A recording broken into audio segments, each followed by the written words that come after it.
Captain Amarinder Singh ਵੀ ਮੈਦਾਨ ਦੇ ਵਿੱਚ ਖੁੱਲ੍ਹ ਕੇ ਕਾਂਗਰਸ ਨੂੰ ਕਹਿੰਦੇ ਹਰਾਉਣਾ ਹੈ ਇਸ ਵਾਰ ਮੈਂ। ਕੈਪਟਨ ਅਮਰਿੰਦਰ ਸਿੰਘ ਜੇ ਛੌੜੀ ਆ ਜਾਣ ਤਾਂ ਬਹੁਤ ਹੀ ਵਧੀਆ। ਇਸੇ ਤਰ੍ਹਾਂ ਅਕਾਲੀ ਦਲ ਸਿੱਧੂ ਉਹਨਾਂ ਨੂੰ ਚੈਲੰਜ ਕਰ ਰਿਹਾ। ਉਹ ਕਹਿੰਦੇ ਕਿ ਮਜੀਠੀਆ ਦੇ ਖਿਲਾਫ ਆ ਕੇ ਇਲੈਕਸ਼ਨ ਲੜ ਲਵੇ ਨਵਜੋਤ ਸਿੰਘ ਸਿੱਧੂ। ਪੁਰਾਣੇ ਆੜੀ ਸੁਖਬੀਰ ਸਿੰਘ ਬਾਦਲ ਉਹਨਾਂ ਨੂੰ ਕਿੱਥੇ ਖੜਾ ਦੇ ਉਹ ਵੀ ਦਾਅਵਾ ਕਰ ਰਹੇ ਕਿ ਬੜਾ ਸਾਇਲੈਂਟ ਆ ਸਾਡਾ ਵਰਕਰ, ਪਰ ਸਰਕਾਰ ਬਣਾ ਰਹੇ ਅਸੀਂ। ਪੇਪਰ ਤੋਂ ਪਹਿਲਾਂ ਤਾਂ ਸਾਰੇ ਹੀ ਕਹਿੰਦੇ ਆ ਵੀ ਮੇਰੇ 99 ਨੰਬਰ ਆ ਜਾਣੇ 100 ਚੋਂ। ਮਜੀਠੀਆ ਉਹਨਾਂ ਦੇ ਉੱਪਰ ਕੇਸ ਦਰਜ ਹੋਇਆ, ਮਜੀਠੀਆ ਅੰਡਰਗਰਾਊਂਡ ਹੋ ਗਈ, ਪਰ ਤੁਹਾਡੀ ਸਰਕਾਰ ਜੋ ਲੋਕਾਂ ਤੋਂ ਉਮੀਦ ਨਹੀਂ ਸੀ ਕਿ ਇਹ ਲੋਕ ਵੀ ਜਾਣਗੇ, ਕਿਉਂਕਿ ਉਹ ਲੋਕ ਵਿਰੋਧ ਕਰਦੇ ਹੁੰਦੇ ਸੀ। ਉਹ ਲੋਕ ਬੀਜੇਪੀ ਦੇ ਵਿੱਚ ਸ਼ਾਮਲ ਹੋ ਗਏ। ਫਤਿਹ ਬਾਜਵਾ ਹੁਣੀ ਚਲੇ ਗਏ, ਉਹਨਾਂ ਦੇ ਭਰਾ ਉੱਪਰ ਰਹਿੰਦੇ ਪ੍ਰਤਾਪ ਬਾਜਵਾ, ਉਹ ਕਾਂਗਰਸ ਵੱਲੋਂ ਥੱਲੇ ਦੂਜਾ ਭਰਾ ਰਹਿ ਰਿਹਾ ਹੈ, ਉਹ ਬੀਜੇਪੀ ਵੱਲੋਂ ਚੋਣ ਲੜ ਰਿਹਾ। ਈਡੀ ਨੇ ਰੇਡ ਕੀਤੀ ਚਰਨਜੀਤ ਸਿੰਘ ਚੰਨੀ ਦੇ ਰਿਸ਼ਤੇਦਾਰ ਕੋਲੋਂ 10 ਕਰੋੜ ਦੇ ਕਰੀਬ ਮਨੀ ਬਰਾਮਦ। ਏਜੰਸੀ ਜਿਹੜੀਆਂ ਬੀਜੇਪੀ ਪਿਓਰਲੀ ਜਿਹੜੀਆਂ ਯੂਜ਼ ਕਰ ਰਹੀ ਹੈ।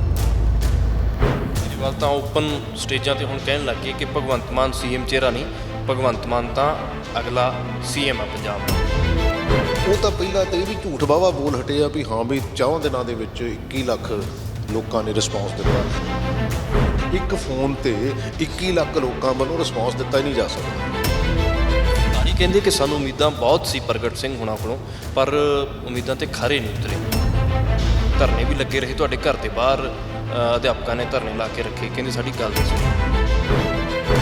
ਲੌਂਗ ਟਰਮ ਹੁੰਦੀਆਂ, ਕਿਉਂਕਿ ਸਪੋਰਟਸ ਤੇ ਐਜੂਕੇਸ਼ਨ ਕੁਝ ਵੀ ਸ਼ਾਰਟ ਟਰਮ ਨਹੀਂ ਹੁੰਦਾ। ਉਹਨਾਂ ਨਾਲ ਕਹਿੰਦੇ ਅੰਡਰਸਟੈਂਡਿੰਗ ਵਿਗੜੀ, ਠੀਕ ਹੈ ਗੱਲ, ਇੱਦਾਂ ਦੀ ਕੋਈ ਗੱਲ ਨਹੀਂ। ਡਿਸਕਲੋਜ਼ ਨਹੀਂ ਕਰਦੇ, ਪਾਰਟੀ ਦੀਆਂ ਗੱਲਾਂ ਹੁੰਦੀਆਂ, ਪਰ ਸਿੱਧੂ ਹੁਣੀ ਜਿਹੜਾ ਓਪਨਲੀ ਪਲੇਟਫਾਰਮ ਤੇ ਚੰਨੀ ਉਹਨਾਂ ਨੂੰ ਬਲੇਮ ਕਰਦੇ ਰਹੇ। ਦੇਖੋ ਹਰ ਬੰਦੇ ਦਾ ਇੱਕ ਸਟਾਈਲ ਹੈ। ਜਿਹਦੇ ਨਾਲ ਜਾ ਰਹੀ ਹੈ ਕਾਂਗਰਸ ਇਸ ਵਾਰ। ਕੋਈ ਬੰਦਾ ਸੁਪਰ ਹਿਊਮਨ ਬੀਇੰਗ ਨਹੀਂ ਹੁੰਦਾ। ਬਾਬਾ ਹੁਣੀ ਕਹਿੰਦੇ, ਔਰ ਤ੍ਰਿਪਤ ਬਾਜਵਾ ਹੁਣੀ, ਬ੍ਰਹਮ ਮਹਿੰਦਰਾ ਹੁਣੀ ਕਹਿੰਦੇ ਕਿ ਚਰਨਜੀਤ ਸਿੰਘ ਚੰਨੀ ਨੂੰ ਹੀ ਫੇਸ ਹੋਣਾ ਚਾਹੀਦਾ ਸੀਐਮ। ਹਾਕੀ ਦੇ ਕਪਤਾਨ ਨੂੰ ਸੁਖਬੀਰ ਸਿੰਘ ਬਾਦਲ ਅਕਾਲੀ ਦਲ 'ਚ ਲੈ ਕੇ ਆਉਂਦੇ ਆ, ਉਸ ਤੋਂ ਬਾਅਦ ਫਿਰ ਟਿਕਟ ਦਿੱਤੀ ਜਾਂਦੀ ਹੈ, ਚੋਣ ਵੀ ਜਿੱਤ ਜਾਂਦੇ ਆ, ਬਗਾਵਤ ਹੁੰਦੀ ਹੈ, ਜਿਸ ਤੋਂ ਬਾਅਦ ਕੈਪਟਨ ਅਮਰਿੰਦਰ ਸਿੰਘ ਨਾਲ ਚਲੇ ਜਾਂਦੇ ਆ, ਪਰ ਕੈਪਟਨ ਅਮਰਿੰਦਰ ਸਿੰਘ ਦੇ ਖਿਲਾਫ ਵੀ ਮੋਰਚਾ ਖੋਲ੍ਹ ਦਿੰਦੇ ਆ। ਸਰਦਾਰ ਪ੍ਰਗਟ ਸਿੰਘ ਸਾਡੇ ਨਾਲ ਮੌਜੂਦ ਨੇ, ਗੱਲਬਾਤ ਕਰਦੇ ਆ। ਪ੍ਰਗਟ ਜੀ, ਸਵਾਗਤ ਹੈ ਪ੍ਰੋ ਪੰਜਾਬ। ਥੈਂਕ ਯੂ ਜੀ, ਥੈਂਕ ਯੂ। ਮੋਰਚਾ ਤੁਸੀਂ ਪਹਿਲਾਂ ਸੁਖਬੀਰ ਬਾਦਲ ਹੁਣਾਂ ਦੇ ਖਿਲਾਫ ਖੋਲ੍ਹਿਆ, ਫਿਰ ਕੈਪਟਨ ਅਮਰਿੰਦਰ ਸਿੰਘ ਹੁਣਾਂ ਦੇ ਖਿਲਾਫ ਖੋਲ੍ਹਿਆ, ਔਰ ਹੁਣ ਕਿਵੇਂ ਚੱਲ ਰਿਹਾ ਸਿਸਟਮ? ਲੋਕਾਂ ਦੇ ਵਿੱਚ ਜਾ ਰਹੇ ਹੋ, ਸਵਾਲ ਤਾਂ ਲੋਕ ਪੁੱਛਦੇ ਹੋਣੇ ਵੀ ਕੀਤਾ ਕੀ ਹੈ। ਹਾਂ, ਡੈਫੀਨੇਟਲੀ ਲੋਕਾਂ ਨੂੰ ਹੱਕ ਹੈ ਸਵਾਲ ਪੁੱਛਣ ਦਾ। ਜਿਹੜਾ ਮੈਂ ਮੋਰਚਾ ਖੋਲ੍ਹਦਾ ਉਹ ਲੌਜੀਕਲ ਖੋਲ੍ਹਦਾ, ਕਿਸੇ ਇਸ਼ੂਜ਼ ਦੇ ਉੱਤੇ ਕਹਿੰਦਾ ਆ। ਅਦਰਵਾਈਜ਼ ਮੇਰੀ ਕਿਸੇ ਨਾਲ ਕੋਈ ਪਰਸਨਲ ਇਹੋ ਜਿਹੀ ਗੱਲ ਰੰਜਿਸ਼ ਹੈ ਨਹੀਂ। ਸੋ ਉਹ ਮੈਂ ਜ਼ਰੂਰ ਡੈਫੀਨੇਟਲੀ ਜਿਹੜੀ ਗੱਲ ਲੌਜੀਕਲ ਹੈਗੀ ਉਹ ਜ਼ਰੂਰ ਕਰਦਾ ਮੈਂ। ਕਿਸ ਤਰ੍ਹਾਂ ਦੇਖਦੇ ਹੋ ਐਤਕੀ ਤਾਂ ਮੁਕਾਬਲਾ ਹੀ ਬੜਾ ਪੇਚੀਦਾ ਜਿਹਾ ਹੋ ਜਾਣਾ। ਕੈਪਟਨ ਅਮਰਿੰਦਰ ਸਿੰਘ ਹੁਣਾਂ ਦੀ ਪਾਰਟੀ ਹੈ, ਉਹਨਾਂ ਨੇ ਵੀ ਕੈਂਡੀਡੇਟ ਅਨਾਊਂਸ ਕਰ ਦਿੱਤੇ ਆ, ਔਰ ਦੂਸਰੇ ਬੰਨੇ ਬੀਜੇਪੀ ਆ ਰਹੀ ਹੈ ਕੈਪਟਨ ਹੁਣਾਂ ਨਾਲ ਅਲਾਇੰਸ ਕਰਕੇ। ਕਿਸ ਤਰ੍ਹਾਂ ਦੇਖਦੇ ਹੋ ਚੀਜ਼ਾਂ? ਮਾਹੌਲ ਜਿਹਾ ਵਿਗੜਦਾ ਨਜ਼ਰ ਆ ਰਿਹਾ, ਬਣਦਾ ਨਜ਼ਰ ਆ ਰਿਹਾ, ਕੀ ਲੱਗਦਾ? ਫੀਲਡ ਗਰਾਊਂਡ ਕੀ ਕਹਿੰਦਾ? ਕੁਛ ਨਹੀਂ, ਫੀਲਡ ਗਰਾਊਂਡ ਕੁਛ ਨਹੀਂ ਹੈ। ਹਰ ਬੰਦਾ ਪੰਜਾਬ ਨੂੰ ਬਚਾਉਣ ਦੀ ਕੋਸ਼ਿਸ਼ ਕਰਦਾ, ਪਰ ਇਸ ਗੱਲ ਨੂੰ ਸਮਝ ਨਹੀਂ ਰਿਹਾ ਵੀ ਸ਼ਾਇਦ ਅਸੈਸਮੈਂਟ ਦੇ ਵਿੱਚ ਗਲਤੀ ਹੈਗੀ ਆ। ਔਰ ਜਿੰਨੀਆਂ ਪਾਰਟੀਆਂ ਇਹ ਬਣ ਗਈਆਂ, ਸੋ ਮੈਨੂੰ ਲੱਗਦਾ ਹਰ ਬੰਦੇ ਨੂੰ ਟਰਾਈ ਕਰ ਲੈਣਾ ਚਾਹੀਦਾ, ਹਰਜ ਕੋਈ ਨਹੀਂ ਹੈ। ਕਿਉਂਕਿ ਉਹਨੇ ਕਹਿੰਦੇ ਕਿ ਸਰਕਾਰ ਬਣਾਉਣ ਜਾ ਰਹੇ ਇਸ ਵਾਰ। ਪਤਾ ਨਹੀਂ ਹੁਣ ਉਹ ਮੀਡੀਆ ਤੇ ਸੋਸ਼ਲ ਮੀਡੀਆ ਦੇ ਮੁਤਾਬਕ ਤਾਂ, ਕਿਉਂਕਿ ਉਹਨਾਂ ਦਾ ਕੰਮ ਹੀ ਸੋਸ਼ਲ ਮੀਡੀਆ ਤੇ ਆ, ਬਾਕੀ ਤਾਂ ਹੋਰ ਲੰਮਾ ਚੌੜਾ ਗਰਾਊਂਡ ਲੈਵਲ ਤੇ ਤਾਂ ਬਹੁਤੀ ਗੱਲ ਹੈ ਨਹੀਂ। ਕਿਹੜੇ ਕਿਹੜੇ ਕੰਮ ਗਣਾਓਗੇ? ਜੇ ਮੈਂ ਪੁੱਛਾਂ ਕਿ ਪ੍ਰਗਟ ਸਿੰਘ ਹੁਣੀ 5 ਕੰਮ ਕਿਹੜੇ ਗਣਾਉਣਗੇ ਜਿਹੜੇ ਤੁਸੀਂ ਲੋਕਾਂ ਵਾਸਤੇ ਕੀਤੇ ਆ? ਦੇਖੋ, ਮੈਂ ਤਾਂ ਇਸ ਹਲਕੇ ਦੀ ਵਿਧੀਬੱਧ ਤਰੀਕੇ ਨਾਲ ਡਿਵੈਲਪਮੈਂਟ ਜਿਹੜੀ ਆ ਉਹ ਕਰਵਾਈ ਆ ਔਰ ਕਰਵਾ ਰਿਹਾ। ਜੇ ਮੈਂ ਇਹਨਾਂ 5 ਸਾਲਾਂ 'ਚ ਕਹਾਂ, ਆਹ ਜਿਹੜੀ ਸੜਕ 'ਤੇ ਆਪਾਂ ਜਾ ਰਹੇ ਹਾਂ ਇਹ ਬਿਲਕੁਲ ਜਿਹੜੀ ਆ, ਇਹਨੂੰ 66 ਫੁੱਟ ਰੋਡ ਕਹਿੰਦੇ ਆ। ਅਤੇ ਇਹ ਕਿਉਂਕਿ ਜਿਹੜਾ ਸ਼ਹਿਰ ਆ ਇੱਧਰ ਨੂੰ ਵੱਧ ਰਿਹਾ, ਇਹਦੀ ਪੈਰਲਲੀ ਇੱਕ ਗੰਦਾ ਨਾਲਾ ਜਿਹੜਾ 7.5 ਕਿਲੋਮੀਟਰ ਦਬਾ ਕੇ ਬਾਹਰ ਲੈ ਕੇ ਜਾ ਰਹੇ ਆ, ਜਿਹੜਾ ਜਿਹਦੇ 'ਤੇ ਸਾਈਕਲਿੰਗ ਟਰੈਕ ਅਤੇ ਜੋਗਿੰਗ ਟਰੈਕ ਜਿਹੜਾ ਉਹ ਬਣ ਰਿਹਾ ਹੈਗਾ, ਇਨ ਪ੍ਰੋਸੈਸ ਹੈ। 11 ਪਿੰਡ ਸ਼ਹਿਰ ਦੇ ਵਿੱਚ ਲੈ ਕੇ ਆਉਂਦੇ ਆ, ਜਿਹੜੇ ਕਿ ਵੱਡੇ ਪਿੰਡ ਸੀ, ਲੇਕਿਨ ਸੀਵਰੇਜ ਸਿਸਟਮ ਜਿਹੜਾ ਆਲਮੋਸਟ 90-95% ਜਾਂ ਕਈਆਂ 'ਚ 90-100% ਵੀ ਪੈ ਗਿਆ ਹੈਗਾ। ਔਰ ਬਾਕੀ ਜਿਹੜੇ ਪਿੰਡ ਹੈਗੇ ਆ ਮੇਰੇ, ਉਹਨਾਂ ਦੀ ਜਿਹੜੀ ਪ੍ਰੋਪਰਲੀ ਡਿਵੈਲਪਮੈਂਟ ਜਿਹੜੀ ਆ ਉਹ ਇਹ ਸਾਰੇ ਇਸ਼ੂ, ਔਰ ਜਿੰਨਾ ਮੇਰਾ ਸ਼ਹਿਰ ਪੈਂਦਾ ਹੈਗਾ ਔਰ ਕੈਂਟੋਨਮੈਂਟ ਏਰੀਏ ਦੇ ਵਿੱਚ ਲਗਭਗ 15 ਕਰੋੜ ਰੁਪਈਆ ਜਿਹੜਾ ਬੇਸਿਕ ਸਿਸਟਮ ਹੈ, ਕਿਉਂਕਿ ਅਸੀਂ ਉਹਦੇ ਵਿੱਚ ਡਾਇਰੈਕਟਲੀ ਕੁਝ ਨਹੀਂ ਕਰ ਸਕਦੇ, ਲੇਕਿਨ ਉਹਨਾਂ ਨੂੰ 15 ਕਰੋੜ ਰੁਪਈਏ ਦੀ ਗ੍ਰਾਂਟ ਦਿੱਤੀ ਆ ਸੋ ਦੈਟ ਕਿ ਉੱਥੇ ਦੀ ਜਿਹੜੀ ਇੰਟਰਨਲ ਡਿਵੈਲਪਮੈਂਟ ਹੋ ਜਾਵੇ, ਐਂਡ ਹੋਈ ਹੈਗੀ ਆ।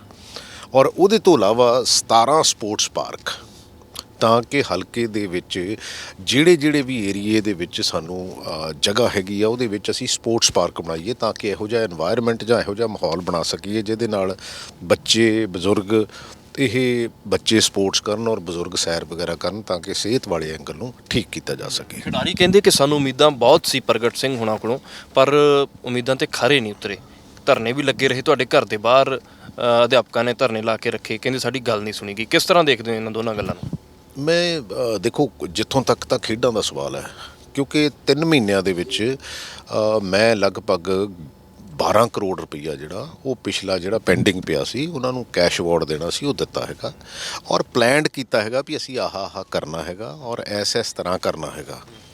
ਔਰ ਜਿੱਥੋਂ ਤੱਕ ਐਜੂਕੇਸ਼ਨ ਦਾ ਸਵਾਲ ਹੈ, ਇਹ ਮੰਗ ਕੇ ਲਿਆ ਮਹਿਕਮਾ, ਔਰ ਉਹ ਐਜੂਕੇਸ਼ਨ ਜਿਹੜੀ ਆ ਕਿਉਂਕਿ ਲੌਂਗ ਟਰਮ ਹੁੰਦੀਆਂ, ਕਿਉਂਕਿ ਸਪੋਰਟਸ ਤੇ ਐਜੂਕੇਸ਼ਨ ਕੁਛ ਵੀ ਸ਼ਾਰਟ ਟਰਮ ਨਹੀਂ ਹੁੰਦਾ।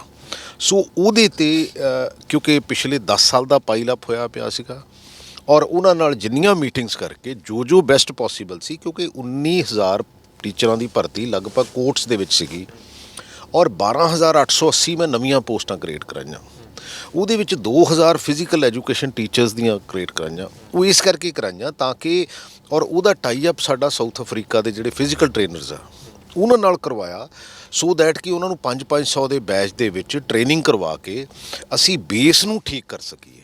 ਕਿਉਂਕਿ ਮੈਂ ਜਿਹੜੀਆਂ ਉਹ ਗੱਲਾਂ ਕਰਦਾ ਜਿਹੜੀਆਂ ਦੁਨੀਆ ਕਰਦੀ ਆ, ਦੁਨੀਆ ਦੇ ਉੱਤੇ ਹੁੰਦੀਆਂ, ਸੋ ਇਸ ਕਰਕੇ ਉਹ ਗੱਲਾਂ ਨਹੀਂ ਕਰਦਾ ਵੀ ਜਿਹੜੀਆਂ ਕਿਤੇ ਫੀਤਾ ਕੱਟ ਲਿਆ, ਕਿਤੇ ਕੁਛ ਹੋ ਗਿਆ, ਸੋ ਉਹੋ ਜਿਹੀਆਂ ਮੈਂ ਜਿਹੜੀਆਂ ਗੱਲਾਂ ਨਹੀਂ ਕਰਦਾ। ਸੋ ਉਹਦੇ ਕਰਕੇ ਹੀ ਜਿਹੜਾ ਲੋਕਾਂ ਦਾ ਪਿਆਰ ਸਤਿਕਾਰ ਬਣਿਆ ਹੋਇਆ, ਇਸੇ ਕਰਕੇ ਹੀ ਲੋਕੀ ਜਿਹੜਾ ਆ ਉਹ ਤੀਜੀ ਵਾਰੀ ਜਿਤਾਉਣ ਨੂੰ ਤਿਆਰ ਬੈਠੇ ਆ। ਸਿੱਧੂ ਹੁਣਾਂ ਕਹਿੰਦੇ ਅੰਡਰਸਟੈਂਡਿੰਗ ਵਿਗੜੀ, ਠੀਕ ਹੈ ਗੱਲ? ਨਹੀਂ, ਕੋਈ ਇਹੋ ਜਿਹੀ ਗੱਲ ਨਹੀਂ ਹੈ, ਇਹ ਤਾਂ ਮੀਡੀਆ ਵਾਲਿਆਂ ਦੀ ਕ੍ਰੀਏਸ਼ਨ ਹੈਗੀ ਹੈ, ਇਹੋ ਜਿਹੀ ਕੋਈ ਗੱਲ ਨਹੀਂ ਹੈ। ਕਹਿੰਦੇ ਕਿ ਇਸੇ ਕਰਕੇ ਦਿੱਲੀ ਗਏ ਸੀਗੇ ਜਾਂ ਵੈਸੇ ਮੁਲਾਕਾਤ ਕਰਨਗੇ?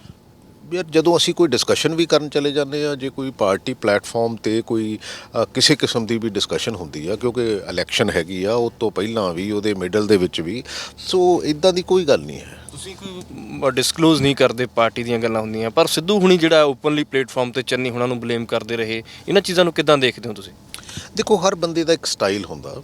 ਦੇਖੋ, ਮੈਨੂੰ ਲੱਗਦਾ ਕਿ ਇੰਟਰਨਲ ਡੈਮੋਕ੍ਰੇਸੀ ਸਟਰੋਂਗ ਹੋਣੀ ਚਾਹੀਦੀ ਆ, ਗੱਲਾਂ ਕਹਿਣੀਆਂ ਚਾਹੀਦੀਆਂ, ਪਰ ਚਲੋ ਜਿੰਨਾ ਕੁ ਇਹਨੂੰ ਥੋੜ੍ਹਾ ਜਿਹਾ ਕਲੋਜ਼ ਰੱਖ ਲਿਆ ਜਾਵੇ। ਪਰ ਮੈਂ ਵੀ ਕਹਿੰਦਾ ਆ, ਇਹੋ ਜਿਹੀ ਕੋਈ ਗੱਲ ਨਹੀਂ ਹੈ। ਸੀਐਮ ਚਿਹਰੇ ਨਾਲ ਜਾ ਰਹੀ ਹੈ ਕਾਂਗਰਸ ਇਸ ਵਾਰ ਫੀਲਡ? ਨਹੀਂ, ਦੇਖੋ, ਮੈਂ ਹਮੇਸ਼ਾ ਇੱਕ ਗੱਲ ਮੇਰੇ ਜ਼ਿਹਨ 'ਚ ਹੁੰਦੀ ਆ ਵੀ ਹਮੇਸ਼ਾ ਅਸੀਂ ਕਈ ਵਾਰੀ ਇੱਕ ਬੰਦੇ ਨੂੰ ਲਾਰਜਰ ਦੈਨ ਲਾਈਫ ਉਹਨੂੰ ਪ੍ਰੈਜ਼ੈਂਟ ਕਰਦੇ ਰਹਿੰਦੇ ਹਾਂ। ਦੇਖੋ, ਪਿਛਲੀ ਇਲੈਕਸ਼ਨ ਦੇ ਵਿੱਚ, ਕੰਟਰੀ ਦੀ ਇਲੈਕਸ਼ਨ ਦੇ ਵਿੱਚ ਮੋਦੀ ਜੀ ਨੂੰ ਬੇਸਿਕਲੀ ਬੀਜੇਪੀ ਨੇ, it was Modi not BJP, ਲੇਕਿਨ ਸਾਡੇ ਕੰਟਰੀ ਨੂੰ ਮਿਲਿਆ ਕੀ ਆ? ਕੋਈ ਬੰਦਾ ਸੁਪਰ ਹਿਊਮਨ ਬੀਇੰਗ ਨਹੀਂ ਹੁੰਦਾ। ਇਸ ਕਰਕੇ ਮੈਨੂੰ ਲੱਗਦਾ ਇਹ ਟੀਮ ਡਿਸੀਜਨਸ ਹੋਣੇ ਚਾਹੀਦੇ ਆ, ਕਲੈਕਟਿਵ ਡਿਸੀਜਨਸ ਹੋਣੇ ਚਾਹੀਦੇ ਆ, ਐਂਡ ਈਵਨ ਕਿ ਸਾਡੀ ਜਿਹੜੀ ਆ ਪਿਛਲੇ 3 ਮਹੀਨੇ ਦੀ ਜਿਹੜੀ ਕੈਬਨਿਟ ਹੈ ਉਹਦੇ ਵਿੱਚ ਕਾਫੀ ਡਿਸੀਜਨ ਇੱਦਾਂ ਦੇ ਹੋਏ ਹੈਗੇ ਆ ਜਿਹੜੇ ਕਿ ਇੰਟਰਨਲੀ ਡਿਸਕਸ ਕਰਕੇ, ਜਿਹੜੇ ਨਹੀਂ ਸੂਟ ਕਰਦੇ ਪੰਜਾਬ ਨੂੰ, ਜਾਂ ਜਿਹੜੇ ਕਿਸੇ ਪਾਰਟੀਕੂਲਰ ਡਿਪਾਰਟਮੈਂਟ ਨੂੰ ਨਹੀਂ ਸੂਟ ਕਰਦੇ, ਪਾਰਟੀਕੂਲਰ ਫੀਲਡ ਨੂੰ ਨਹੀਂ ਸੂਟ ਕਰਦੇ, ਉਹ ਅਸੀਂ ਨਹੀਂ ਹੋਣ ਦਿੱਤੇ। ਕਿਉਂਕਿ ਲੈਟ ਅਸ ਡਿਸਕਸ ਇਟ, ਕਿਉਂਕਿ ਅਸੀਂ ਕੋਈ ਪ੍ਰੈਜ਼ੀਡੈਂਸ਼ੀਅਲ ਫਾਰਮ ਆਫ ਗਵਰਨਮੈਂਟ ਨਹੀਂ ਬਣਾਉਣੀ ਹੈਗੀ। ਰੰਧਾਵਾ ਹੁਣੀ ਕਹਿੰਦੇ, ਔਰ ਤ੍ਰਿਪਤ ਬਾਜਵਾ ਹੁਣੀ, ਬ੍ਰਹਮ ਮਹਿੰਦਰਾ ਹੁਣੀ ਕਹਿੰਦੇ ਕਿ ਚਰਨਜੀਤ ਸਿੰਘ ਚੰਨੀ ਨੂੰ ਹੀ ਫੇਸ ਹੋਣਾ ਚਾਹੀਦਾ ਸੀਐਮ ਦਾ। ਨਹੀਂ, ਹਰ ਬੰਦੇ ਦਾ ਆਪਣਾ ਵਿਊ ਪੁਆਇੰਟ ਹੈ, ਹਰ ਬੰਦਾ, ਮੈਂ ਆਪਣਾ ਵਿਊ ਪੁਆਇੰਟ ਰੱਖਦਾ, ਹੋ ਸਕਦਾ ਮੇਰੀ ਗੱਲ ਮੰਨੀ ਜਾਵੇ, ਹੋ ਸਕਦਾ ਨਾ ਮੰਨੀ ਜਾਵੇ, ਬਟ ਮੈਂ ਆਪਣਾ ਵਿਊ ਪੁਆਇੰਟ ਦਿਓਗੇ ਤੁਸੀਂ ਹਾਈ ਕਮਾਨ ਨੂੰ ਵੀ ਆਹ ਬੰਦਾ ਹੋਣਾ ਚਾਹੀਦਾ। ਨਹੀਂ, ਮੈਂ ਤਾਂ ਵਿਊ ਪੁਆਇੰਟ ਦੇ ਰਿਹਾ ਕਿ ਹਾਂ ਵੀ ਕਲੈਕਟਿਵ ਲੀਡਰਸ਼ਿਪ ਹੋਵੇ, ਔਰ ਉਹਦੇ ਤੋਂ ਬਾਅਦ ਜਿਹੜੇ ਵੀ MLAs ਜੋ ਸੋਚਦੇ ਹੈਗੇ ਆ ਉਹਦੇ ਮੁਤਾਬਕ ਇਹ ਡਿਸੀਜਨ ਹੋ ਜਾਵੇ, ਐਂਡ ਅਲਟੀਮੇਟਲੀ ਸਾਨੂੰ ਇਹਦੇ 'ਤੇ ਇੰਨੀ ਹਾਈਪ ਜਾਂ ਇੱਦਾਂ ਦੀ ਗੱਲ ਨਹੀਂ ਕਰਨੀ ਚਾਹੀਦੀ। ਕਿਉਂਕਿ ਦੇਖੋ ਹੁੰਦਾ ਕੀ ਆ, ਜਿਸ ਤਰ੍ਹਾਂ, ਕਿਉਂਕਿ ਸਾਡੇ ਕੋਲ ਐਸਟੈਬਲਿਸ਼ਡ ਲੀਡਰਸ਼ਿਪ ਹੈਗੀ ਆ, ਮਤਲਬ 1 2 3 4 5 7 10 ਆਪ ਵਾਲਿਆਂ ਕੋਈ ਐਸਟੈਬਲਿਸ਼ ਲੀਡਰਸ਼ਿਪ ਨਹੀਂ ਹੈ, ਉਹਨਾਂ 'ਤੇ ਭਰੋਸਾ ਨਹੀਂ ਕਿਸੇ ਨੂੰ। ਕਿਉਂਕਿ ਜਿੰਨੇ ਵੀ ਬੰਦੇ ਉੱਥੇ ਚੰਗੇ ਆਏ, ਉਹਨਾਂ ਨੂੰ ਆਲਮੋਸਟ ਬਾਹਰ ਦਾ ਰਸਤਾ ਈਵਨ ਕਿ ਕਈ ਵਾਰੀ ਤਾਂ ਟਵਿੱਟਰ ਤੇ ਦਿਖਾਤਾ ਗਿਆ। ਸੋ ਇਸ ਕਰਕੇ ਇਹ ਡਿਕਟੇਟਰਸ਼ਿਪ ਨਹੀਂ ਹੋਣੀ ਚਾਹੀਦੀ। ਇਹ ਤਾਂ ਬੇਸਿਕਲੀ ਜਿਹੜੀ ਹੈਗੀ ਹੈ ਯੂਨੀਫਾਰਮਿਟੀ ਟੂ ਫਾਰਮੇਸ਼ਨ ਇਹ ਗਵਰਨਮੈਂਟ ਹੋਣੀ ਚਾਹੀਦੀ ਹੈ। ਕੇਜਰੀਵਾਲ ਤਾਂ ਓਪਨ ਸਟੇਜਾਂ ਤੇ ਹੁਣ ਕਹਿਣ ਲੱਗ ਗਏ ਕਿ ਭਗਵੰਤ ਮਾਨ ਸੀਐਮ ਚਿਹਰਾ ਨਹੀਂ, ਭਗਵੰਤ ਮਾਨ ਤਾਂ ਅਗਲਾ ਸੀਐਮ ਆ ਪੰਜਾਬ ਦਾ। ਨਹੀਂ, ਉਹ ਤਾਂ ਜੋ ਮਰਜ਼ੀ ਕਹੀ ਜਾਵੇ, ਕਿਉਂਕਿ ਉਹਦੇ ਕਹਿਣ ਨੂੰ ਤਾਂ ਇਹ ਤਾਂ ਲੋਕਾਂ ਨੇ ਜੋ ਕਰਨਾ ਕਿਉਂਕਿ ਉਹ ਤਾਂ ਪਹਿਲਾਂ ਤਾਂ ਇਹ ਵੀ ਝੂਠ ਵਾਹਵਾ ਬੋਲ ਹਟੇ ਆ ਵੀ ਹਾਂ ਵੀ 4 ਦਿਨਾਂ ਦੇ ਵਿੱਚ 21 ਲੱਖ ਲੋਕਾਂ ਨੇ ਰਿਸਪੌਂਸ ਦਿੱਤਾ। ਇੱਕ ਫੋਨ ਤੇ 21 ਲੱਖ ਲੋਕਾਂ ਵੱਲੋਂ ਰਿਸਪੌਂਸ ਦਿੱਤਾ ਹੀ ਨਹੀਂ ਜਾ ਸਕਦਾ। ਇਹ ਤਾਂ ਬਿਲਕੁਲ ਪਿਓਰਲੀ ਇਹੋ ਜਿਹੀਆਂ ਗੱਲਾਂ ਹੈਗੀਆਂ ਜਿਹੜੀਆਂ ਕਿ ਮੈਨੂੰ ਨਹੀਂ ਲੱਗਦਾ ਵੀ ਕਿਉਂਕਿ ਇਹਦੇ ਤੋਂ ਉਹਨਾਂ ਦੀ ਜਿਹੜੀ ਡੈਪਥ ਆ ਉਹ ਪਤਾ ਲੱਗਦੀ ਆ, ਇਹਦੇ ਤੋਂ ਉਹਨਾਂ ਦੀ ਜਿਹੜੀ ਇਹ ਸਾਰੀ ਚੀਜ਼ਾਂ ਪਤਾ ਲੱਗਦੀਆਂ ਹੈਗੀਆਂ। ਕੈਪਟਨ ਅਮਰਿੰਦਰ ਸਿੰਘ ਵੀ ਮੈਦਾਨ ਦੇ ਵਿੱਚ ਖੁੱਲ੍ਹ ਕੇ ਕਾਂਗਰਸ ਨੂੰ ਕਹਿੰਦੇ ਹਰਾਉਣਾ ਹੈ ਇਸ ਵਾਰ। ਮੈਂ ਕਿੱਦਾਂ ਦੇਖਦੇ ਹੋ ਇਸ ਚੀਜ਼ ਨੂੰ? ਕੈਪਟਨ ਦਾ ਪ੍ਰਭਾਵ ਕਿੰਨਾ ਕੁ ਰਹੂਗਾ? ਇੱਕ ਬੰਨੇ ਉਹ ਕੈਪਟਨ ਨੇ, ਦੂਜੇ ਬੰਨੇ ਹਾਕੀ ਵਾਲੇ ਕੈਪਟਨ। ਇਹੀ ਕਿਹਾ ਸੀਗਾ ਵੀ ਕੈਪਟਨ ਅਮਰਿੰਦਰ ਸਿੰਘ ਜੇ ਛੌੜੀ ਆ ਜਾਣ ਤਾਂ ਬਹੁਤ ਹੀ ਵਧੀਆ। ਅੱਛਾ, ਹਾਂ, ਮੈਂ ਤਾਂ ਮਹਿਸੂਸ ਕਰਦਾ ਵੀ ਜੇ ਕੈਪਟਨ ਅਮਰਿੰਦਰ ਸਿੰਘ ਜੇ ਛਾਉਣੀ ਆ ਜਾਣ ਤੇ ਬਹੁਤ ਵਧੀਆ ਗੱਲ ਹੈ ਇੱਥੇ। ਅੱਛਾ, ਕੈਪਟਨ ਅਮਰਿੰਦਰ ਸਿੰਘ ਪ੍ਰਗਟ ਸਿੰਘ ਦੇ ਖਿਲਾਫ ਕੈਂਟ ਤੋਂ ਆ ਕੇ ਇਲੈਕਸ਼ਨ ਲੜ ਲੈਣਾ ਹੈ। ਹਾਂ, ਬਿਲਕੁਲ ਠੀਕ ਹੈ। ਔਰ ਇਸੇ ਤਰ੍ਹਾਂ ਅਕਾਲੀ ਦਲ ਸਿੱਧੂ ਹੁਣਾਂ ਨੂੰ ਚੈਲੰਜ ਕਰ ਰਿਹਾ। ਉਹ ਕਹਿੰਦੇ ਕਿ ਮਜੀਠੀਆ ਦੇ ਖਿਲਾਫ ਆ ਕੇ ਇਲੈਕਸ਼ਨ ਲੜ ਲਵੇ ਨਵਜੋਤ ਸਿੰਘ ਸਿੱਧੂ। ਪਤਾ ਨਹੀਂ ਹੁਣ ਇਹ ਤਾਂ ਹੁਣ ਮੈਂ ਤਾਂ ਇੰਨਾ ਕੀ ਕਹਿ ਸਕਦਾ ਕਿ ਹਾਂ ਵੀ ਮੇਰੇ ਅਗੇਂਸਟ ਕੈਪਟਨ ਅਮਰਿੰਦਰ ਸਿੰਘ ਆਣ ਕੇ ਲੜ ਲੈਣ। ਠੀਕ ਹੈ। ਔਰ ਜਿਸ ਹਿਸਾਬ ਦੇ ਨਾਲ ਫਲੋ ਚੱਲ ਰਿਹਾ ਪ੍ਰਚਾਰ ਪ੍ਰਸਾਰ ਤੇ ਰੋਕ ਲੱਗੀ ਹੋਈ ਆ, ਬ੍ਰੇਕ ਲੱਗੀ ਹੋਈ ਆ, ਕਿ ਤੁਹਾਨੂੰ ਅਸਰ ਪਊਗਾ? ਕਿੰਨਾ ਪੋਜ਼ਿਟਿਵ ਦੇਖਦੇ ਹੋ, ਨੈਗੇਟਿਵ ਦੇਖਦੇ ਹੋ? ਦੇਖੋ, ਇਹ ਤਾਂ ਸਾਰੀਆਂ ਪਾਰਟੀਆਂ ਲਈ ਆ। ਮਤਲਬ ਉਹਦੇ 'ਚ ਇਦਾਂ ਹੁੰਦਾ ਵੀ ਅੱਗੇ ਮਾਹੌਲ ਜਿਹਾ ਬਣ ਜਾਂਦਾ ਸੀਗਾ, ਹੁਣ ਉਹ ਉੱਦਾਂ ਦਾ ਮਾਹੌਲ ਜਿਹਾ ਨਹੀਂ ਲੱਗਦਾ ਕਿਉਂਕਿ ਛੋਟੇ ਘਰਾਂ ਦੇ ਵਿੱਚ ਬੈਠ ਕੇ ਛੋਟੀ ਜਿਹੀ ਜਗ੍ਹਾ ਤੇ ਬੈਠ ਕੇ ਤੇ ਉਹ ਜਿਹੜਾ ਸੀ ਉਹ ਕਰ ਰਹੇ। ਪਰ ਇਹ ਸਾਰਿਆਂ ਲਈ ਇੱਕੋ ਜਿਹਾ ਹੈਗਾ। ਕਹਿੰਦੇ ਕਿ ਲੋਕ ਜਦੋਂ ਸਵਾਲ ਪੁੱਛਦੇ ਆ ਤਾਂ ਹੁਣ ਪ੍ਰਗਟ ਸਿੰਘ ਹੁਣੀ ਹੋਣ, ਰੰਧਾਵਾ ਹੁਣੀ ਹੋਣ, ਹਾਲਾਂਕਿ ਤੁਸੀਂ ਤਾਂ ਬਹੁਤ ਪਹਿਲਾਂ ਮੋਰਚਾ ਖੋਲ੍ਹਿਆ ਸੀ ਕੈਪਟਨ ਖਿਲਾਫ। ਕਹਿੰਦੇ ਕਿ ਇਸ ਤਰ੍ਹਾਂ ਕਹਿ ਦਿੰਨੇ ਜਾ ਕੇ, ਇਹਨਾਂ ਨੇ ਕਹਿ ਦੇਣਾ ਜਾ ਕੇ ਵੀ ਅਸੀਂ ਤਾਂ ਦੇਖ ਲਓ ਜੀ ਕੈਪਟਨ ਖਿਲਾਫ ਮੋਰਚਾ ਖੋਲ੍ਹਤਾ ਸੀ, ਪਹਿਲੇ ਦਿਨ ਤੋਂ ਹੀ ਬੋਲਦੇ ਆਏ ਆ ਔਰ ਕੈਪਟਨ ਕਰਕੇ ਕੰਮ ਨਹੀਂ ਹੋ ਪਾਏ, ਜਿਹੜੇ ਕੰਮ ਅਟਕੇ ਹੋਏ ਲੋਕਾਂ ਦੇ, ਕਹਿੰਦੇ ਇਹ ਜਵਾਬ ਦਿੱਤਾ ਜਾ ਰਿਹਾ ਲੋਕਾਂ ਨੂੰ। ਨਹੀਂ, ਕੋਈ ਇਹੋ ਜਿਹੀ ਗੱਲ ਨਹੀਂ। ਤੇ ਦੇਖੋ, ਜਿਹੜੀ ਗੱਲ ਠੀਕ ਆ। ਹੁਣ ਮੇਰੇ 11 ਪਿੰਡ ਹੈ, ਉਹਦੇ ਵਿੱਚ ਕਈ ਮੀਡੀਆ ਵਾਲੇ ਦਿਖਾਈ ਜਾਂਦੇ ਜੀ ਇੱਥੇ ਜੀ ਗਾਰਾ ਹੋਇਆ ਵੀ ਸੀਵਰੇਜ ਪਿਆ, ਗਾਰਾ ਤਾਂ ਹੋਊਗਾ ਹੀ। ਜੇ 4-5-6 ਮਹੀਨੇ ਲੇਟ ਹੋਇਆ, ਕੋਈ ਇਦਾਂ ਦੀ ਰਾਕਟ ਸਾਇੰਸ ਤਾਂ ਹੈ ਨਹੀਂ ਕਿ। ਸੋ ਇਹ ਤਾਂ ਹਰ ਬੰਦੇ ਦਾ, ਔਰ ਮੈਂ ਓਪਨਲੀ ਐਡਮਿਟ ਕਰਦਾ ਹੁੰਦਾ ਵੀ ਹਾਂ ਵੀ ਆਹ ਗੱਲ ਹੋਈ ਹੈ ਐਂਡ ਲੋਕਾਂ ਨੂੰ ਪਤਾ ਹੈਗਾ ਵੀ ਮੇਰੀ, ਕਿਉਂਕਿ ਹਰ ਬੰਦੇ ਦੀ ਇੱਕ ਜਿਹੜੀ ਬੇਸਿਕਲੀ ਉਹਦੀ ਥਾਟ ਪ੍ਰੋਸੈਸ ਆ, ਉਹ ਹਰ ਬੰਦੇ ਨੂੰ ਪਤਾ ਹੈਗਾ ਵੀ ਇਹ ਕਿਹੋ ਜਿਹਾ ਬੰਦਾ ਹੈਗਾ ਤੇ ਨੇ ਕੀ ਕਰਨਾ ਹੈਗਾ। ਤੁਹਾਡੇ ਪੁਰਾਣੇ ਆੜੀ ਸੁਖਬੀਰ ਸਿੰਘ ਬਾਦਲ ਹੁਣਾਂ ਨੂੰ ਕਿੱਥੇ ਜੇ ਖੜਾ ਦੇਖਦੇ? ਮੈਨੂੰ ਲੱਗਦਾ ਬਹੁਤਾ ਚੰਗੀ ਜਗ੍ਹਾ ਨਹੀਂ ਖੜਾ ਮੈਂ ਦੇਖਦਾ, ਕਿਉਂਕਿ ਲੋਕਾਂ ਦਾ ਵਿਸ਼ਵਾਸ ਬੱਝਿਆ ਨਹੀਂ ਦੁਬਾਰਾ। ਵਜ੍ਹਾ ਕੀ ਮੰਨਦੇ ਹੋ? ਵਜ੍ਹਾ ਬੇਸਿਕਲੀ ਇੱਕ ਵਾਰੀ ਬੰਦਾ ਜਦੋਂ ਕਿਸੇ ਤਰ੍ਹਾਂ ਦਾ ਵੀ ਇੱਕ ਇਮੇਜ ਬਣਾ ਕੇ ਬੈਠ ਜਾਂਦਾ, ਫਿਰ ਉਹਨੂੰ ਦੁਬਾਰਾ ਉਸ ਇਮੇਜ ਨੂੰ ਐਸਟੈਬਲਿਸ਼ ਕਰਨਾ ਔਖਾ ਹੋ ਜਾਂਦਾ। ਪਰ ਉਹ ਵੀ ਦਾਅਵਾ ਕਰਦੇ, ਜਿੱਦਾਂ ਮੈਂ ਕਿਹਾ ਕਿ ਕੇਜਰੀਵਾਲ ਹੁਣੀ ਦਾਅਵਾ ਕਰ ਰਹੇ, ਉਹ ਵੀ ਦਾਅਵਾ ਕਰ ਰਹੇ ਕਿ ਬੜਾ ਸਾਇਲੈਂਟ ਆ ਸਾਡਾ ਵਰਕਰ, ਪਰ ਸਰਕਾਰ ਬਣਾ ਰਹੇ ਅਸੀਂ। ਇਹ ਗੱਲ ਉਹਨਾਂ ਵੱਲੋਂ ਇਹ ਵੀ ਦਾਅਵਾ ਕੀਤਾ ਜਾਂਦਾ ਸਟੇਜਾਂ ਤੇ ਓਪਨ। ਨਹੀਂ, ਪਰ ਮੇਰੇ ਕਹਿਣ ਦਾ ਮਤਲਬ ਹੋਰ ਉਹ ਹੁਣ ਕੀ ਕਹਿਣ ਵੀ ਸਾਡੀਆਂ ਇੰਨੀਆਂ ਸੀਟਾਂ ਹੀ ਆ ਰਹੀਆਂ, ਤੁਸੀਂ ਕੀ ਕਹਾਉਣਾ ਚਾਹੁੰਦੇ ਆ ਵੀ ਇੰਨੀਆਂ ਸੀਟਾਂ ਆ ਰਹੀਆਂ? ਇੱਦਾਂ ਦੀ ਗੱਲ ਨਹੀਂ ਹੁੰਦੀ। ਪੋਲੀਟੀਕਲ ਲੋਕ ਜਿਹੜੇ ਹੈਗੇ ਆ ਤਾਂ ਕਈ ਵਾਰੀ ਪੇਪਰ ਤੋਂ ਪਹਿਲਾਂ ਤਾਂ ਸਾਰੇ ਕਹਿੰਦੇ ਆ ਵੀ ਮੇਰੇ 99 ਨੰਬਰ ਆ ਜਾਣੇ 100 ਚੋਂ। ਕਈ ਵਾਰੀ ਬਹੁਤ ਪਿਛਲੇ ਪਾਸੇ ਰਹਿਣ ਵਾਲਾ ਵੀ ਜਿਹੜਾ ਉਸ ਫੀਲਡ ਦੇ ਵਿੱਚ ਹੈਗਾ ਤਾਂ ਉਹ ਕਹਿੰਦਾ ਲਓ ਮੇਰੀ ਸਰਕਾਰ ਤਾਂ ਬਣੀ ਲਓ। ਇਹ ਤਾਂ ਖੜਾ ਦੇਖਦੇ ਹੋ ਅਕਾਲੀ ਦਲ ਨੂੰ? ਅਕਾਲੀ ਦਲ ਨੂੰ ਦੇਖੋ, ਰਿਐਲਿਟੀ ਇਹ ਆ ਵੀ ਅਕਾਲੀ ਦਲ ਤੇ ਆਪ ਵਾਲੇ ਇੱਕ ਬਰਾਬਰ ਜਿਹਾ ਹੀ ਲੱਗਦੇ ਆ ਮੈਨੂੰ। ਥੋੜ੍ਹਾ ਬਹੁਤਾ ਆਪ ਵਾਲਾ ਪਲੱਸ ਪੁਆਇੰਟ ਹੋ ਸਕਦਾ ਹੈਗਾ, ਲੇਕਿਨ ਕਾਂਗਰਸ ਨੂੰ ਕਿੰਨੀਆਂ ਸੀਟਾਂ ਦੇਖਦੇ? ਮੈਂ ਐਗਜ਼ੈਕਟਲੀ ਤਾਂ ਨਹੀਂ ਦੱਸ ਸਕਦਾ। ਐਸਟੀਮੇਟ 5 ਪਾਰਟੀਆਂ ਲੜ ਰਹੀਆਂ, ਪਰ ਮੈਨੂੰ ਲੱਗਦਾ ਕਿ ਐਡਵਾਂਟੇਜ ਕਾਂਗਰਸ ਪਾਰਟੀ ਨੂੰ ਹੈਗਾ। ਮੈਨੂੰ ਇਹ ਦੱਸੋ, ਲੰਬਾ ਤਜਰਬਾ ਹੋ ਗਿਆ ਹੁਣ ਤਾਂ ਤੁਹਾਡਾ ਸਿਆਸਤ ਦਾ ਵੀ, ਜਿੱਦਾਂ ਖੇਡਾਂ ਦੇ ਵਿੱਚ ਲੰਬਾ ਤਜਰਬਾ, ਔਰ ਬੀਜੇਪੀ ਦੇ ਵਿੱਚ ਲੋਕ ਭੱਜ ਕੇ ਗਏ। ਬੀਜੇਪੀ ਦੇ ਵਿੱਚ ਜਿਹੜੇ ਲੋਕਾਂ ਤੋਂ ਉਮੀਦ ਨਹੀਂ ਸੀ ਕਿ ਇਹ ਲੋਕ ਵੀ ਜਾਣਗੇ, ਕਿਉਂਕਿ ਉਹ ਲੋਕ ਵਿਰੋਧ ਕਰਦੇ ਹੁੰਦੇ ਸੀ, ਉਹ ਲੋਕ ਬੀਜੇਪੀ ਦੇ ਵਿੱਚ ਸ਼ਾਮਲ ਹੋ ਗਏ। ਕਿੱਦਾਂ ਦੇਖਦੇ ਹੋ ਇਸ ਪੂਰੀ ਚੀਜ਼ ਨੂੰ? ਪਤਾ ਨਹੀਂ ਪੰਜਾਬੀਆਂ ਨੂੰ ਪਾਵਰ ਦਾ ਕੀ ਹੋ ਗਿਆ।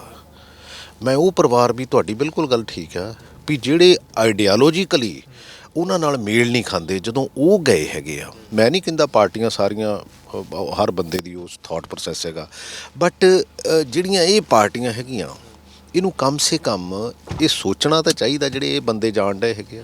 ਉਹਨਾਂ ਦਾ ਪਰਿਵਾਰ ਚਲਾ ਗਿਆ, ਫਿਰ ਤੁਹਾਡੇ ਚਲੋ ਸਾਥੀ ਕੈਬਨਿਟ ਦੇ ਵਿੱਚ ਸਾਥੀ ਰਹੇ ਰਾਣਾ ਸੋਢੀ ਹੁਣੀ ਉਹ ਵੀ ਚਲੇ ਗਏ, ਫਿਰ ਫਤਿਹ ਬਾਜਵਾ ਹੁਣੀ ਚਲੇ ਗਏ, ਉਹਨਾਂ ਦੇ ਭਰਾ ਉੱਪਰ ਰਹਿੰਦੇ ਪ੍ਰਤਾਪ ਬਾਜਵਾ, ਉਹ ਕਾਂਗਰਸ ਵੱਲੋਂ ਥੱਲੇ ਦੂਜਾ ਭਰਾ ਰਹਿ ਰਿਹਾ ਹੈ, ਉਹ ਬੀਜੇਪੀ ਵੱਲੋਂ ਚੋਣ ਲੜ ਰਿਹਾ। ਉਹ ਕਹਿੰਦੇ ਕਿ ਝੰਡੇ ਨੂੰ ਲੈ ਕੇ ਵੀ ਲੜਾਈ ਹੋਈ ਸੀ, ਵੀ ਇੱਕ ਕਹਿੰਦਾ ਬੀਜੇਪੀ ਦਾ ਝੰਡਾ ਲਾਉਣਾ, ਦੂਜਾ ਕਹਿੰਦਾ ਕਾਂਗਰਸ ਦਾ ਲਾਉਣਾ। ਵਿਕਰਮ ਇਹ ਅਨਫੋਰਚੂਨੇਟ ਆ। ਦੇਖੋ ਜਦੋਂ ਵੀ ਕਿਤੇ ਇਲੈਕਸ਼ਨ ਹੁੰਦੀ ਹੈ ਬੀਜੇਪੀ ਕੋਲ ਨਾ ਇੱਕ ਵਾਸ਼ਿੰਗ ਮਸ਼ੀਨ ਹੈ, ਜਿਹੜੀਆਂ ਇਹ ਵੱਡੀਆਂ ਵੱਡੀਆਂ ਏਜੰਸੀਆਂ ਉਹਦੇ ਫਿਰ ਥਰੂ ਇਹ ਨਾ ਉਹਨੂੰ ਵਾਸ਼ ਕਰਕੇ ਫਿਰ ਸਾਫ਼ ਸੁਥਰਾ ਕਰਕੇ ਆਪਣੇ 'ਚ ਲੈ ਕੇ ਜਾਂਦੇ ਆ। ਰਾਣਾ ਸੋਢੀ ਐਗਜ਼ਾਮਪਲ ਹੈ। ਸੋ ਅਨਫੋਰਚੂਨੇਟ ਹੈ ਕਿਉਂਕਿ ਦੇਖੋ ਡੈਮੋਕ੍ਰੇਸੀ ਇੱਦਾਂ ਦੀ ਨਹੀਂ ਹੋਣੀ ਚਾਹੀਦੀ। You have to accept it ਕਿ ਹਾਂ ਬਈ ਜੇ ਸਾਡੀਆਂ ਕੋਈ ਪਾਲਿਸੀਜ਼ ਮਾੜੀਆਂ, ਲੋਕਾਂ ਦਾ ਮੈਂਡੇਟ ਨੂੰ ਐਕਸੈਪਟ ਕਰੋ, ਉਹਦੇ 'ਤੇ ਚੱਲਣ ਦੀ ਕੋਸ਼ਿਸ਼ ਕਰੋ, ਚੰਗੀ ਐਡਮਿਨਿਸਟ੍ਰੇਸ਼ਨ ਦਿਓ। That is what the democracy is. 5 minute ਜਾਂ 2-3 ਮਿੰਟ ਮੈਂ ਹੋਰ ਲੈਣੇ, 2 ਨਿੱਕੇ ਨਿੱਕੇ ਮੇਰੇ ਸਵਾਲ ਨੇ ਹੋਰ 2-3। ਮਜੀਠੀਆ ਹੁਣਾਂ ਦੇ ਉੱਪਰ ਕੇਸ ਦਰਜ ਹੋਇਆ, ਮਜੀਠੀਆ ਅੰਡਰਗਰਾਊਂਡ ਹੋ ਗਏ, ਪਰ ਤੁਹਾਡੀ ਸਰਕਾਰ ਏਜੀ ਕਹਿੰਦੇ ਸਿੱਧੂ ਦੇ ਪਸੰਦ ਦਾ ਸੀਗਾ ਔਰ ਡੀਜੀਪੀ ਲਾਇਆ ਗਿਆ ਸਿੱਧੂ ਦੀ ਪਸੰਦ ਦਾ, ਕਹਿੰਦੇ ਕਿ ਪਰਚਾ ਹੋ ਜਾਏ ਮਜੀਠੀਏ ਤੇ। ਮਜੀਠੀਏ ਤੇ ਪਰਚਾ ਹੋ ਗਿਆ, ਹਾਈ ਕੋਰਟ ਨੇ ਫਿਰ ਜ਼ਮਾਨਤ ਦੇਤੀ ਉਸ ਨੂੰ, ਕਹਿੰਦੇ ਕਿ ਉਹ ਤਾਂ ਬਸ ਇਹ ਸੀਗਾ ਕਿ ਇਮੇਜ ਨੂੰ ਡੈਂਟ ਪਾਉਣਾ ਸੀਗਾ। ਨਹੀਂ ਦੇਖੋ ਇਹ ਤਾਂ ਹੁਣ ਮੈਂ ਕਿਉਂਕਿ ਮੈਟਰ ਜਿਹੜਾ ਸਬ ਜੁਡੀਸ਼ੀਅਸ ਹੈਗਾ ਇਹਦੇ 'ਤੇ ਹੁਣ ਕਮੈਂਟ ਕਰਨਾ ਬਣਦਾ ਨਹੀਂ ਹੈਗਾ ਕਿਉਂਕਿ ਜੋ ਹੋਇਆ ਸਾਰਿਆਂ ਨੂੰ ਪਤਾ ਹੈਗਾ। ਸੋ ਮੈਨੂੰ ਨਹੀਂ ਲੱਗਦਾ ਵੀ ਇਸ ਸਿਚੁਏਸ਼ਨ ਦੇ ਵਿੱਚ ਕੋਈ ਕਮੈਂਟ ਕਰਨਾ ਬਣਦਾ। ਠੀਕ ਹੈ। ਤੇ ਈਡੀ ਨੇ ਰੇਡ ਕੀਤੀ ਚਰਨਜੀਤ ਸਿੰਘ ਚੰਨੀ ਦੇ ਰਿਸ਼ਤੇਦਾਰ ਕੋਲੋਂ 10 ਕਰੋੜ ਦੇ ਕਰੀਬ ਮਨੀ ਬਰਾਮਦ ਹੋਈ, ਉਸ ਚੀਜ਼ ਨੂੰ ਕਿੱਦਾਂ ਦੇਖਦੇ ਹੋ? ਉਹਨਾਂ ਦਾ ਵੀਡੀਓ ਵੀ ਇੱਕ ਆ ਗਿਆ ਕਿ ਸੀਐਮ ਸਿਕਿਉਰਿਟੀ ਤੇ ਪੰਜਾਬ ਪੁਲਿਸ ਦੀ ਸਿਕਿਉਰਿਟੀ ਲੱਗੀ ਹੋਈ ਸੀਗੀ ਨਾਲ।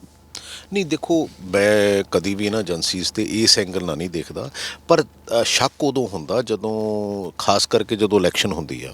ਮੈਂ ਕਹਿੰਦਾ ਇਹ ਪੰਜਾਬ 'ਚ ਪਹਿਲਾਂ ਹੋਣੇ ਚਾਹੀਦੇ ਸੀ, ਪਹਿਲਾਂ ਕਿੱਥੇ ਸੀਗੇ? ਕਿਉਂਕਿ ਜਦੋਂ ਬੰਗਾਲ 'ਚ ਇਲੈਕਸ਼ਨ ਹੋਈ ਬੰਗਾਲ 'ਚ ਹੋਣ ਲੱਗ ਪਿਆ, ਜਦੋਂ ਯੂਪੀ 'ਚ ਹੋਈ ਯੂਪੀ 'ਚ ਹੋਣ ਲੱਗ ਪਿਆ, ਉਹਦੇ 'ਤੇ ਫਿਰ ਸ਼ੱਕ ਜਿਹੜਾ ਵੱਧ ਜਾਂਦਾ ਹੈਗਾ। ਚਲੋ ਫਿਰ ਵੀ ਕਾਰਵਾਈ ਤਾਂ ਕਾਰਵਾਈ ਹੈ ਪ੍ਰਗਟ ਜੀ, ਕਿਉਂਕਿ ਰਿਸ਼ਤੇਦਾਰ ਦੀ ਨਹੀਂ ਗੱਲ ਕਰਦਾ, ਮੈਂ ਨਹੀਂ ਗੱਲ ਕਰਦਾ, ਮੈਂ ਗੱਲ ਕਰਦਾ ਵੀ ਇਹ ਇਦੋਂ ਹੀ ਕਿਉਂ, ਉਹਦੇ 'ਤੇ ਸ਼ੱਕ ਫਿਰ ਵੱਧ ਜਾਂਦਾ ਵੀ ਹਾਂ ਵੀ ਏਜੰਸੀ ਜਿਹੜੀਆਂ ਬੀਜੇਪੀ ਪਿਓਰਲੀ ਜਿਹੜੀਆਂ ਯੂਜ਼ ਕਰ ਰਹੀ ਹੈ। ਮੇਰਾ ਅਖੀਰਲਾ ਸਵਾਲ ਹੈ, ਲੋਕ ਪ੍ਰਗਟ ਸਿੰਘ ਹੁਣਾਂ ਨੂੰ ਵੋਟ ਕਿਉਂ ਪਾਉਣ ਕੈਂਟ ਦੇ? ਲੋਕਾਂ ਦਾ ਵਿਸ਼ਵਾਸ ਹੈ ਪ੍ਰਗਟ ਸਿੰਘ ਦੇ ਵਿੱਚ। ਲੋਕਾਂ ਨੂੰ ਇਹ ਪਤਾ ਕਿ ਪ੍ਰਗਟ ਸਿੰਘ ਜਿਹੜੀ ਗੱਲ ਕਹਿੰਦਾ ਸੋਚ ਸਮਝ ਕੇ, ਨਾਪ ਤੋਲ ਕੇ ਅਤੇ ਲੋਕਾਂ ਦੇ ਭਲੇ ਲਈ ਕਹਿੰਦਾ, ਅਤੇ ਜਿੰਨੀ ਕੁ ਵੱਧ ਤੋਂ ਵੱਧ ਡਿਵੈਲਪਮੈਂਟ ਕਰਾ ਸਕਦੇ ਆ ਉਹ ਮੈਂ ਜਿੱਥੋਂ ਵੀ ਮਰਜ਼ੀ ਲੈ ਕੇ ਆਵਾਂ ਉਹ ਡਿਵੈਲਪਮੈਂਟ ਲਈ, ਕਿਉਂਕਿ ਜਿੰਨੀ ਕੁ ਪਿਛਲੇ 10 ਸਾਲਾਂ 'ਚ ਇਸ ਏਰੀਏ ਦੇ ਵਿੱਚ ਡਿਵੈਲਪਮੈਂਟ ਹੋਈ ਆ, ਮੈਂ ਨਹੀਂ ਕਹਿੰਦਾ ਡਿਵੈਲਪਮੈਂਟ ਤਾਂ ਹਮੇਸ਼ਾ ਇੱਕ ਔਨ ਗੋਇੰਗ ਪ੍ਰੋਸੈਸ ਹੈਗਾ, but at the same time ਜਿੰਨਾ ਕੁ ਮੈਂ ਇਹਨੂੰ ਓਪਨ ਅਪ ਕਰ ਸਕਿਆ, ਜਿੰਨਾ ਕੁ ਵੀ ਲਿਵੇਬਲ ਬਣਾ ਸਕਿਆ, ਜਿੰਨਾ ਕੁ ਵੀ ਇਹਦੇ 'ਚ ਗ੍ਰੀਨ ਬੈਲਟ ਇਸਟੈਬਲਿਸ਼ ਕਰ ਸਕਿਆ, ਸੋ ਜਿੰਨਾ ਕੁ ਵੀ ਲੋਕਾਂ ਦਾ ਪਿਆਰ ਆਪਸੀ ਵਧਾ ਸਕਿਆ, ਕਿਉਂਕਿ ਨਾਰਮਲੀ ਲੀਡਰ ਲੜਾ ਕੇ ਰੱਖਦੇ ਆ। ਮੇਰੇ ਹਲਕੇ 'ਚ ਸਭ ਤੋਂ ਘੱਟ ਕ੍ਰਾਈਮ ਰੇਟ ਆ, ਸਭ ਤੋਂ ਘੱਟ ਪਰਚੇ ਆ। ਸੋ ਇਹ ਸਾਰੀਆਂ ਚੀਜ਼ਾਂ ਜਿਹੜੀਆਂ ਉਹ ਕਿਤੇ ਨਾ ਕਿਤੇ ਇੱਕ ਚੰਗੀ ਸੋਚ ਇੰਡੀਕੇਟ ਕਰਦੀਆਂ। ਸੋ ਲੋਕੀ ਕੀ ਚਾਹੁੰਦੇ ਆ? ਲੋਕੀ ਇਹ ਚਾਹੁੰਦੇ ਆ ਵੀ ਅਸੀਂ ਪੀਸਫੁਲ ਰਹੀਏ, ਅਸੀਂ ਚੰਗੀ ਇਨਵਾਇਰਮੈਂਟ 'ਚ ਰਹੀਏ ਅਤੇ ਸਾਨੂੰ ਕੋਈ ਬਹੁਤਾ ਡਿਸਟਰਬ ਨਾ ਕਰੇ, ਅਤੇ ਇਹ ਮੈਂ ਕੋਸ਼ਿਸ਼ ਕਰਦਾ। ਮੇਰੀ ਇਹ ਪਹਿਲੀ ਜਿਹੜੀ ਕੋਸ਼ਿਸ਼ ਹੁੰਦੀ ਹੈ। ਚਿੱਟਾ ਸਾਰੇ ਹਲਕਿਆਂ 'ਚ ਹੀ ਵਿਕਦਾ ਰਿਹਾ, ਕਹਿੰਦੇ ਪ੍ਰਗਟ ਸਿੰਘ ਹੁਣਾਂ ਦੇ ਹਲਕੇ 'ਚ ਵੀ ਚਿੱਟਾ ਬਹੁਤ ਵੱਡੇ ਪੱਧਰ 'ਤੇ ਵਿਕਦਾ ਰਿਹਾ। ਦੇਖੋ ਇਹ ਸੋਸ਼ਲ ਕਮ ਐਡਮਿਨਿਸਟ੍ਰੇਟਿਵ ਪ੍ਰੋਬਲਮ ਹੈਗੀਆਂ, ਪਰ ਜੇ ਕਹੋ ਵੀ ਬਹੁਤ ਲਾਰਜ ਸਕੇਲ 'ਤੇ ਇੱਕਾ ਦੁੱਕਾ ਯੈਸ ਡੈਫੀਨੇਟਲੀ। ਦੇਖੋ ਪੁਲਿਸ, ਮੈਂ ਹਮੇਸ਼ਾ ਕਹਿੰਦਾ ਕਿ ਪੁਲਿਸ ਦੀ ਕਾਰਗੁਜ਼ਾਰੀ ਬਿਹਤਰ ਹੋਣੀ ਚਾਹੀਦੀ ਆ। ਮਤਲਬ ਤੁਸੀਂ ਇਹਨੂੰ ਵਿਕਰਮ ਇਸ ਤਰ੍ਹਾਂ ਨਾ ਪ੍ਰੋਜੈਕਟ ਕਰਿਆ ਕਰੋ ਵੀ ਸ਼ਾਇਦ ਕੋਈ ਉਹਦੇ ਵਿੱਚ ਕੋਈ ਲੀਡਰ ਇਨਵੋਲਵ ਹੁੰਦਾ ਜਾਂ ਹਾਂ ਵੀ ਕਿਸੇ ਦੀ ਸ਼ਹਿ 'ਤੇ, ਇੱਦਾਂ ਦੀ ਕੋਈ ਗੱਲ ਨਹੀਂ ਹੈ। ਗੱਲ ਤਾਂ ਸਿਰਫ ਇੰਨੀ ਕੁ ਹੈ ਕਿ ਡਿਮਾਂਡ ਐਂਡ ਸਪਲਾਈ ਹੈਗੀ ਆ ਸਾਡੇ ਸਮਾਜ ਦੇ ਵਿੱਚ। ਬੁਰੇ ਲੋਕ ਸਪਲਾਈ ਚੇਨ ਤੋੜ ਨਹੀਂ ਪਾਏ ਤੁਸੀਂ। ਕੈਪਟਨ ਅਮਰਿੰਦਰ ਸਿੰਘ ਹੁਣਾਂ ਨੇ ਦਾਅਵਾ ਕੀਤਾ ਸੀ ਕਿ ਅਸੀਂ ਨਸ਼ੇ ਦਾ ਲੱਕ ਤੋੜ ਦਿਆਂਗੇ ਤਸਕਰਾਂ। ਮੈਂ ਕਦੀ ਅੱਜ ਤੱਕ ਇਹ ਗੱਲ ਨਹੀਂ ਕਹੀ, ਲੇਕਿਨ ਐਡਮਿਨਿਸਟ੍ਰੇਟਿਵ ਕੰਮ ਸੋਸ਼ਲ ਪ੍ਰੋਬਲਮ ਹੈਗੀ ਆ। ਜਿੱਥੇ ਡਿਮਾਂਡ ਹੈਗੀ ਉੱਥੇ ਸਪਲਾਈ ਵੀ ਕਿਤੇ ਨਾ ਕਿਸੇ ਫਾਰਮੇਸ਼ਨ 'ਚ ਹੋ ਜਾਂਦੀ ਆ। ਲੇਕਿਨ ਇਹਨਾਂ ਨੂੰ ਹਰ ਐਂਗਲ ਨਾਲ ਸਾਨੂੰ ਦੇਖਣ ਦੀ ਜ਼ਰੂਰਤ ਹੈ। ਬੱਚਿਆਂ ਨੂੰ ਸਪੋਰਟਸ ਵੱਲ ਵੱਧ ਲਾਉਣ ਦੀ ਜ਼ਰੂਰਤ ਹੈ, ਇੰਪਲੋਇਮੈਂਟ ਜਨਰੇਸ਼ਨ ਕਰਨ ਦੀ ਜ਼ਰੂਰਤ ਹੈ। ਇਹ ਸਾਰੀਆਂ ਚੀਜ਼ਾਂ ਦੀ ਜ਼ਰੂਰਤ ਹੈ and it is a on going process. ਬਹੁਤ ਬਹੁਤ ਧੰਨਵਾਦ ਪ੍ਰਗਟ ਸਿੰਘ ਜੀ ਸਮਾਂ ਦੇਣ ਵਾਸਤੇ। ਸੋ ਪ੍ਰਗਟ ਸਿੰਘ ਸਾਡੇ ਨਾਲ ਸਨ। ਪ੍ਰਗਟ ਸਿੰਘ ਹੁਣਾਂ ਨੂੰ ਕਾਂਗਰਸ ਨੇ ਜਲੰਧਰ ਕੈਂਟ ਤੋਂ ਉਮੀਦਵਾਰ ਐਲਾਨਿਆ। ਪ੍ਰਗਟ ਸਿੰਘ ਹੁਣੀ ਫਿਰ ਮੈਦਾਨ ਦੇ ਵਿੱਚ ਨੇ ਔਰ ਪ੍ਰਗਟ ਸਿੰਘ ਹੁਣਾਂ ਨੇ ਕੈਪਟਨ ਅਮਰਿੰਦਰ ਸਿੰਘ ਨੂੰ ਵੀ ਚੈਲੰਜ ਕਰ ਦਿੱਤਾ ਹੈ। ਕਹਿੰਦੇ ਕਿ ਕੈਪਟਨ ਅਮਰਿੰਦਰ ਸਿੰਘ ਨੇ ਲਿਸਟਾਂ ਐਲਾਨ ਕੀਤੀਆਂ, ਉਮੀਦਵਾਰਾਂ ਦਾ ਐਲਾਨ ਕੀਤਾ। ਕਹਿੰਦੇ ਕਿ ਜੇ ਕੈਪਟਨ ਅਮਰਿੰਦਰ ਸਿੰਘ 'ਚ ਦਮ ਹੈ ਤਾਂ ਕੈਪਟਨ ਅਮਰਿੰਦਰ ਸਿੰਘ ਜਲੰਧਰ ਕੈਂਟ ਤੋਂ ਮੇਰੇ ਖਿਲਾਫ ਚੋਣ ਲੜ ਕੇ ਦੇਖਣ, ਫਿਰ ਪਤਾ ਲੱਗ ਜੂਗਾ ਕੌਣ ਜਿੱਤਦਾ ਹੈ ਔਰ ਕਿਹੜਾ ਜ਼ਿਆਦਾ ਪਾਵਰਫੁਲ ਹੈ। ਅਤੇ ਨਾਲ ਹੀ ਇਹਨਾਂ ਨੇ ਕਿਹਾ ਹੈ ਕਿ ਬਾਕੀ ਪਾਰਟੀਆਂ ਨਾਲੋਂ ਕਾਂਗਰਸ ਅਜੇ ਸਟਰੋਂਗ ਹੈ। ਕੈਮਰਾ ਪਰਸਨ ਵਿੱਕੀ ਜਰਖੜ ਦੇ ਨਾਲ ਵਿਕਰਮ ਸਿੰਘ, ਪ੍ਰੋ ਪੰਜਾਬ ਟੀਵੀ, ਜਲੰਧਰ।